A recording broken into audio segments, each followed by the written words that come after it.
What do you think Nina saw in you?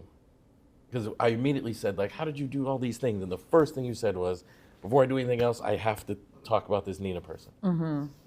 But I'm betting if Nina were here, she didn't just mentor everybody that walked across her desk. What do you think Nina saw in you that told her this Christina person might have something? I mean, probably from the get-go, just enthusiasm. And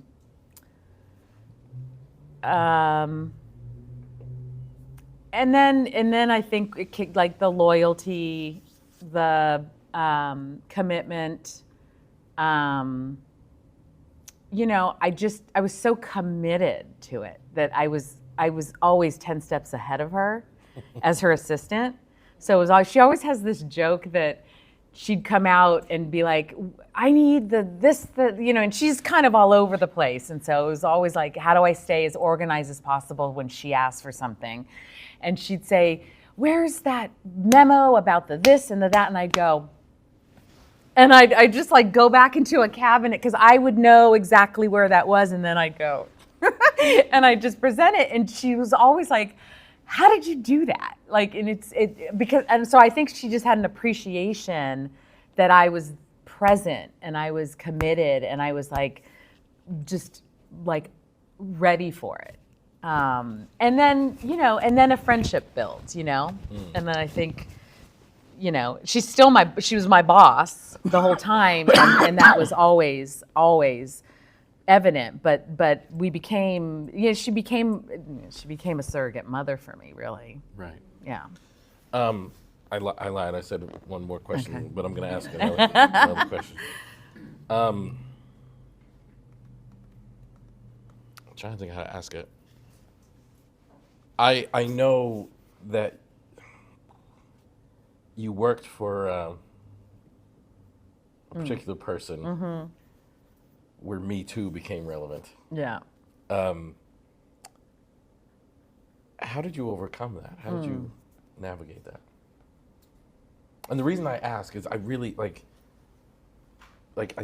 think representation is so important, and regardless of race, gender, ethnicity, we should be able to pursue our dreams and wishes and goals in our careers. Yeah. And there was a situation at CBS that was very turbulent. Yeah. How did you manage that?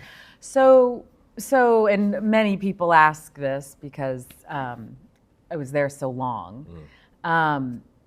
I saw things that had the markings of being inappropriate. I was never witness to anything specifically, and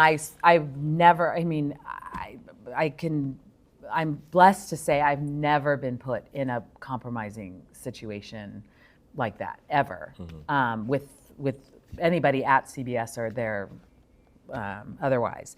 But I did notice that there were, you know, actresses or assistants or other, you know, maybe executive type women that something was happening. And so I think I thought, oh, okay, I guess that's happening over there. It's not happening where I am and in my immediate circle.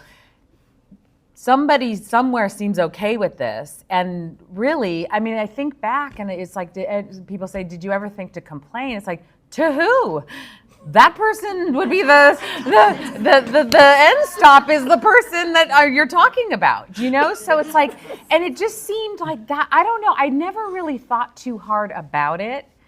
And then it was when I left CBS that I started to get a lot of phone calls from journalists and I thought, oh wow, like this is bigger than I ever thought. And so when it all sort of came out, it all made sense to me. Like I did not question whether it was, you know, happening or not. But again, I'll go back to Nina protected her inner sanctum. She just protected us, and it just never came, at least for me, into my everyday interaction. Now, It is hard. It is hard to say, oh, well, I spent 20 years in an environment where like now cat's out of the bag and it's like everybody knows. But again, I don't know that anybody's so shocked by it, And what's harder to explain is that like you didn't say anything, but it also, I don't know. It just seemed like that person in charge, like, who were you going to complain to? But the part, and I am going to open up for questions now, but the part that I respect a lot is when a woman is even around that environment, whether it's happening in your circle or not, it's got to be hard to hold on to your integrity. Like, I'm not even talking about, looking back, why didn't you say anything? I'm actually like super impressed by anybody that could hold on to their character in an environment that was so toxic, even if it was just around. Because that must have been very, very difficult for every single woman in the building, whether it was touching you directly or just something you were aware of. Because there's like this underlying thing where women aren't being treated with a level of fairness, and there was an expectation on certain women that wasn't there for, the men. And I respect you a lot for that. I respect Fern and Angelica, like the people who had to deal with this environment while all this stuff was going on, but yet held on to their character is amazing to me. I will say, I think you find your bonds within that, honestly, and I think we sort of found each other, and we could kind of complain to one another, or that sort of thing, and then you find strength in numbers. Right. Even though you're really just adapting.